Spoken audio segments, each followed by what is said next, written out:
EQS를 둘러싼 가장 큰 오해 중에 하나는 우리가 이 S라는 알파벳 때문에 메르세데스 벤츠의 S클래스를 자꾸 비교하게 되는 거예요. 뭐 비교하지 않을 수 없겠죠, 그렇죠? EQ라는 브랜드에서 지금 EQS가 기함이고요. 메르세데스 벤츠 S클래스는 모든 자동차 브랜드의 기함 중에서 꼭지점에 있는 바로 그런 차니까요. 하지만 S클래스랑 비교하시면 안 돼요. S클래스랑은 좀 다릅니다.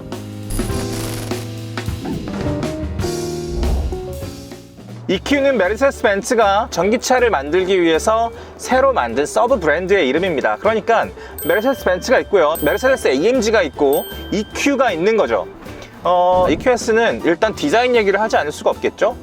이 디자인 가지고 왈가왈부 말이 많은 걸로 저는 알고 있습니다. 눈에 익지 않았기 때문이라고 저는 생각합니다. 비전 EQS라는 컨셉카를 아마 기억하실 겁니다. EQS의 전신이었죠. 한국에 한번 들어왔던 적이 있어요. 그걸 보러 갔었습니다. 행사에 초청받아서 갔었는데 그때 그 충격이 아직 잊혀지지가 않습니다. 너무나 유려한 선과 너무나 앞서가는 컨셉, 그리고 그 컨셉을 그대로 물성으로 이어놓은 그 디자인적인 성취도가 너무 놀라운 수준이었던 거예요. 그래서 만약에 이 차가 만약에 그대로 양산이 된다면 야, 이거는 디자인의 판도를 바꿀 수도 있겠다 이런 생각이 들었습니다.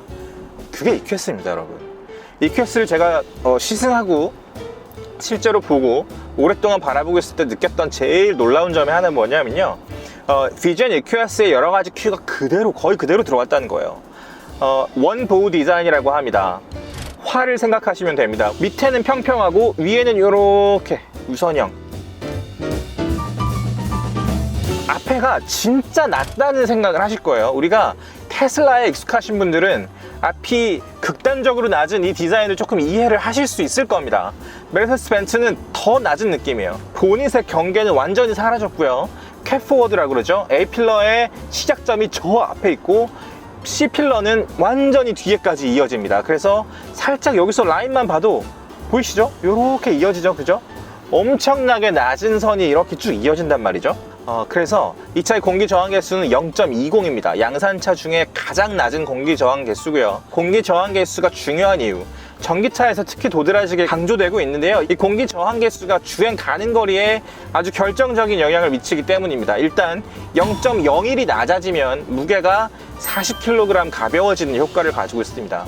자동차의 무게가 가벼워진다는 건 주행에 관련된 거의 모든 성능이 극대화된다라고 생각하시면 됩니다. 가벼우면 빨리 달리고요, 멈출 때 빨리 서고요, 꺾을 때 훨씬 쉽습니다. 테슬라 모델 3 0.23인가 2인가 아마 그럴 거예요. 그것보다 이 차는 훨씬 더 크고 무거운데도, 지금 이게 2.6톤에 가까운 무게거든요. 그런 무게인데도 0.02가 났기 때문에 80kg의 어드밴티지를 얻은 거죠. 테슬라에서 성인 한 사람이 탄 것 같은 무게를 덜어낸 효과를 EQS에서 얻을 수 있다. 자, 그리고 공기 저항 개수가 10% 낮아지면 주행 가능 거리는 5% 늘어납니다. 그러니까 회사들은 이것에 목숨을 걸 수밖에 없는 거예요. 최대한 공기를 거스르지 않게 역학적인 디자인을 해서 싹싹 흘러나갈 수 있도록 그런 디자인을 합니다. 여기서 우리가 또 하나의 어드밴티지를 얻을 수 있죠. 바로 소음입니다. 보통 우리가 50km, 60km 시내에서 달리잖아요. 뭐 빨리 달리면 고속도로에서 100km 조금 뭐 넘을 때도 있고, 그렇게 달릴 때 우리 귀에 들리는 소리 있잖아요. 이 차는요, 놀랍게 조용합니다. 0.20이라는 개수를 달성하기 위해서 어떤 실험을 얼마나 했는지는 엔지니어분들만 알고 계시겠죠. 하지만 결과치는 우리가 누릴 수 있는 거잖아요. 누리셨으면 좋겠습니다. 이중접합 유리가 앞뒤로 적용이 되어 있기 때문에 너무나 쾌적하게, 조금 another 레벨이에요. 좀 다른 차원이라고 생각합니다. 더 빨리 달릴 때도 조용하기 때문입니다. 100km 이상, 시속 100km 이상으로 달릴 때도 역시 조용하다. 그건 역시 뭐랄까요, 이 차급에 맞는 품위를 우리가 누릴 수 있게 하는 굉장히 중요한 요소라고 저는 생각해요. 자, 이 차의 크기가 얘기가 나왔으니까 조금 더 말씀드리고 싶은데요, 길이가 5m 20cm가 넘습니다. 그리고 휠 베이스가 진짜 중요한데 이건 3m 20cm가 넘습니다. 아이오닉5 실내 진짜 넓은 거 다들 아시죠? 그 휠 베이스보다 20cm 긴 게 바로 EQS의 휠 베이스입니다. 하지만 EQS는 살짝 보수적인 접근 방법을 취했어요. 아이오닉5 같은 경우 전기차로 만들었을 때 우리가 취할 수 있는 장점을 극대화해서 공간을 좀 많이 비워놨잖아요, 그렇죠? 이 가운데도 좀 비워놓고. EQS는 전통적인 내연기관 자동차 디자인의 큐를 조금 따르고 있습니다. 그래서 여기도 센터 터널이 있고요. 물론 이 밑에는 공간이 있습니다만, 굉장히 넓은 공간이 있지만 어쨌든 살짝 보수적인 레이아웃을 하고 있다는 거죠. 자, 그렇다면 이 차를 사는 사람들, 그리고 이 차의 가격을 한번 생각해 보시죠. 1억 7,700만 원입니다. 편하게 살 수 있는 차는 아니에요. 최소한 기함을 갖고 싶은 사람들이 사는 그런 차입니다. 브랜드의 꼭지점에 있는 차고요. EQ라는 서브 브랜드의 꼭지점에 있는 차기 때문에 그렇습니다. 그런 차를 사는 고객들이 좋아하는 레이아웃은 뭘까요? 보수적인 품위. 굉장히 중요한 겁니다. 우리가 차를 타왔던 그 느낌 그대로 메르세데스 벤츠가 새 차를 만들고 완전히 새로운 전기차 플랫폼으로 완전히 새로운 자동차를, 언어를 만들었다 그래도 우리가 익숙한 느낌으로 이 차를 탈 수 있게 해주는 게 브랜드의 젠틀함이라고 저는 생각합니다. 그렇기 때문에 이렇게 만든 거고요. 여러 가지 뭐 친환경적인 소재들 안에 듬뿍듬뿍 쓰여 있습니다. 이 앞에 대시보드도 그렇고요. 이 옆에 트림도 그런데 뭐 딱 하나 아쉬운 게 있다면 이 위에 헤드라이닝 소재가 살짝 조금 더 고급스러웠으면 아마 안에서 굉장히 더 풍요로운 느낌을 느낄 수 있었을 것 같아요. 또 하나 말씀드리면 이 차의 인테리어에서 이것을 강조하지 않을 수가 없죠. 141cm 크기의 어마어마한 디스플레이 패널이 있죠. 12.3인치가 2개, 17.7인치가 하나, 다 합쳐서 54인치가 넘죠. 이것은요, 물론 뭐 이 자체로 스펙타클이 있습니다. 우리가 미래적인 느낌을 제일 처음에 떠올렸을 때 이런 LCD 패널을 생각하죠. 그런데 가만히 생각해 보면 말이죠, 우리가 차 안에서 이 정도 거리에서 느낄 수 있는, 눈과 이 모니터 사이에서 느낄 수 있는 최대치의 다이나믹이랄까요? 그런 걸 여기에 구현한 것 같습니다. 너무 크면 사실 정보가 너무 흩어져 있잖아요, 그죠? 그럴 때 느껴지는 불편함도 있단 말이죠. 그런데 아주 묘한 크기를 하고 있습니다. 그래서 균형을 잘 잡고 있고, 이렇게 보시면 이 옆에가 살짝 파여 있는데, 아, 이거 그냥 이렇게 커다랗게 하지 뭐하러 여기 파놨지? 그런 생각이 드실 수 있습니다. 그런데 뒷좌석에 앉아보면 그것을 이해하실 수 있습니다. 뒷좌석에서 볼 때 앞좌석의 형태가 이렇게 있잖아요, 그죠? 그 형태가 딱 요 선을 따라서 지나간다는 거죠. 그렇기 때문에 뒷좌석에서 모니터를 확인할 때도 편하게 확인할 수 있고요. 조수석에서 저 12.3인치 모니터는 전원을 껐다 켰다 하면서 차 안에서 조작할 수 있는 기본적인 것들은 다 조작을 할 수 있고요. 그리고 여기서 또 재밌는 것 중에 하나는 제로 레이어라고 하는 그런 기능인데요. 제일 편하게 터치할 수 있는 부분, 그러니까 모니터 왼쪽 상단 부분에 우리가 자주 쓰는 기능을 얘가 파악을 해서 띄워줍니다. 그러니까 저 같은 경우는 사실 이 차에서 제일 많이 썼던 기능이 바로 애플 카플레이예요. 그게 여기 계속 떠 있더라고요. 그래서 뭐 다른 걸 쓰다가 애플 카플레이 쓰고 싶을 때 그냥 이렇게 누르면 되는 거죠. 예를 들어 뭐 저녁 8시에 우리가 규칙적으로 전화하는 누군가가 있다, 그러면 얘가 알려준다는 겁니다. 똑똑하죠? 메르세데스 벤츠는 소프트웨어, 그러니까 자동차를 제어하는 소프트웨어 분야에서는 거의 테슬라 삐까하게 거의 테슬라를 위협할 정도의 수준이라고 합니다. 사실 이 분야에서 제일 앞서가는 건 테슬라예요. 이건 뭐 어쩔 수 없습니다. 소프트웨어 디파인드 비클이라고 하죠. SDV라고 하는데요. 미래 자동차는 사실 하드웨어가 간단하기 때문에 기본적인 하드웨어 장비들은 다 갖추고 있는데 소프트웨어로 계속 업데이트를 하면서 기능을 추가해주는, 마치 휴대폰 같은 그런 디바이스가 되어가고 있죠. 테슬라는 내연기관 자동차를 만든 적이 없기 때문에 애초에 그런 파괴적인 혁신을 할 수 있었던 겁니다. EQS는 다르죠. 메르세데스 벤츠는 너무 오랫동안 최고의 자리에서 내연기관 자동차를 만들어온 그런 회사예요. 그런 회사가 전기차를 만들기 시작했고, 최초의 전기차 전용 플랫폼으로 만든 차가 바로 EQS인데요. 소프트웨어는 굉장히 빠르게 따라잡고 있습니다. 그래서 지금 이 후륜 조향이 4.5도가 적용이 돼 있습니다, 기본적으로.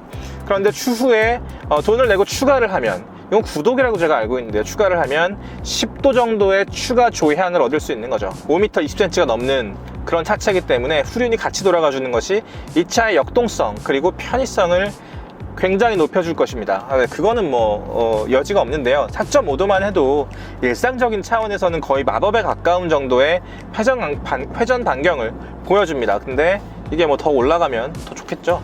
그리고 이 차의 승차감, 이 차 너무 할 얘기가 많아가지고 한참 얘기했는데 이제 승차감 얘기를 하고 있네요, 그죠? 자, 이 차의 승차감 많이 궁금해 하실 거예요. 이 차의 승차감, 이렇게만 말씀드리고 싶습니다. 전기차에서 이런 정숙성과 더불어서 이 정도의 성숙한 승차감을 구현한 이런 차는 없었다. 지금까지 이 장르에서는 없었다. 제가 제일 좋아하는 전기차 승차감은요, 지금까지 가장 우위에 있다고 생각하는 거 제가 몇 대만 꼽아볼까요? BMW iX, 아우디 이트론 GT, 포르쉐 타이칸, 메르세데스 벤츠 EQS. 이거에 이의를 제기하시는 분들은 차 많이 안 타보신 분들이라고 단언할 수 있습니다. 이 차에 적용된 에어 서스펜션은요, 구체적으로 뭐 어떻게 세팅을 했는지는 모르겠지만요, 2.6톤에 가까운 무게, 그리고 배터리를 다루는 방법을 거의 완성에 가깝게 터득한 것 같습니다. 그래서 S클래스까지는 아직은 아니라고 생각해요. 저는 내연기관의 그 무르익은 감각을 첫 시도에 따라잡기는 벤츠라도 좀 무리라고 생각합니다. 하지만 너무나 훌륭하게 재현을 해냈다.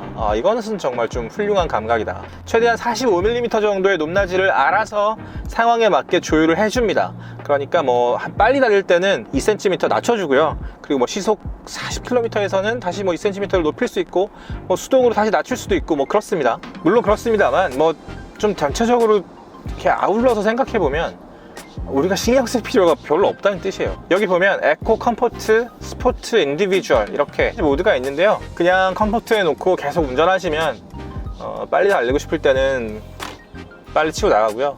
그리고 대부분은 편하게 거실에 앉은 것처럼 그렇게 운전하실 수 있습니다. 마음을 놓게 만들어주는 차가 좋은 차입니다. 신경을 곤두설 필요가 없도록 만들어주는 차, 내 마음과 몸을 계속 다독여주는 차, 그런 차가 좋은 차죠. 특히 E급에서는 더 그렇습니다. 기함이기 때문에요. 최대한 사람을 편안하게 해주는 기능이 너무나 중요하고, 그건 뭐 달릴 때나 실내에 거주할 때나 뭐 똑같습니다. 전기차에서 어떤 독보적인 프리미엄, 그리고 편안함, 이런 것들을 느끼고 싶은 분들은 반드시 시승해 보시라고 말씀드리고 싶고요. 뒷좌석도 되게 편합니다. 진짜 S클래스랑 비교하시면 안 돼요. S클래스랑은 좀 다릅니다. S클래스는 완전히 쇼포드 드리븐에 가까운 그런 차라고 한다면요, EQS는 조금 더 젊고요, 조금 더 진취적이고, 조금 더 오너 드라이브에 가까운 그런 차라고 할 수 있습니다. 역시 전기차는 배리어가 좀 있으니까요, 좀 도전하고 싶은 분들이 아무래도 선택하는 그런 장르니까요. 역시 그런 키워드는 젊음이라는 키워드하고 조금 통하죠. 나이랑은 상관이 없습니다. 나이가 아무리 많아도 젊은 마인드셋을 가진 분이라면 이거 충분히 자기가 운전하고 싶은 마음이 들 거예요. 왜냐하면 너무 재밌고요, 너무 쾌적하고 그렇기 때문입니다. 고든 바그너가 센슈얼 퓨리티를 얘기를 하고요, 원보 디자인을 이야기를 하고, 그리고 비전 EQS의 디자인 큐를 다시 한번 우리가 상기해보면 완전히 자연에서 왔습니다. 범고래의 그 거대한 디자인이라거나, 그리고 뭐 고동이나 소라 같은 디자인에서 이 시트의 디자인이 오고요. 그리고 해파리의 어떤 그런 느낌, 해파리 되게 빠르게 푹 하면 쑥 나가는 거 아시죠? 그런 영감들이 이 차에 다 녹아 있는 겁니다. 미래 자동차는 환경으로 갈 수밖에 없고요, 지구를 생각할 수밖에 없고, 지속 가능하게 갈 수밖에 없습니다. 이 차의 주행 가능 거리가 478km에 달하고요. 그거 뭐 환경부 인증인데 지금 여기 찍혀 있는 게 지금 80%가 남아 있습니다. 근데 주행 가능 거리가 567km라고 나오죠. 저 이 차 처음 받았을 때는 660몇 킬로를 갈 수 있다고 나오더라고요. 근데 지금 거의 뭐 그 거리로 가고 있어요. 오너분들의 말 가끔 들어보면요, 이 차는 뭐 아무렇게나 운전해도 500km 이상은 간다고 합니다. 어떤 기념비적인 의미가 있다, EQS 같은 경우는. 그런 말씀 드리고 싶어요.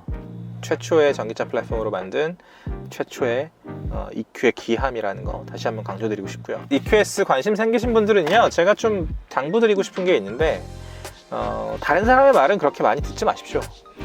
낯선 것들을 봤을 때 사람이 좀 경계하고 싶고 좀 꺼려지는 느낌이 있다고 말씀드리는 이유가 있습니다. 대부분의 사람은 그렇습니다. 하지만 그 중에 몇몇 사람들은 낯선 곳으로 뛰어들죠. 그쵸? 새로운 것을 찾고요, 새로운 것을 즐기고, 새로운 걸 만끽하면서 내 자신이 새로워지고 어떤 시대를 개척해가는 그런 사람이 되기도 하고, 시대를 개척해 놓은 어떤 물성을 가장 먼저 흡수할 수 있는 좀 열린 마음을 가진 그런 사람이 되는 거죠. EQS는 그런 성격을 가진 차입니다, 여러분. 그렇게 이해하시는 게 가장 정확하다고 감히 말씀드리고 싶습니다. 이 차를 타고 뭐 더 멀리 가보면 재밌는 얘기 훨씬 많이 할 수 있을 것 같은데요, 오늘은 여기서 마무리하겠습니다. 지금까지 시간이 소중한 우리를 위한 취향 공동체 더팍 정우성이었습니다. 재밌게 보셨다면 구독과 좋아요, 댓글과 알림 설정 부탁드립니다. 여러분의 구독이 저희를 더 풍성한 채널로 만들어줄 수 있는 너무나 큰 힘이 됩니다, 여러분. 감사합니다.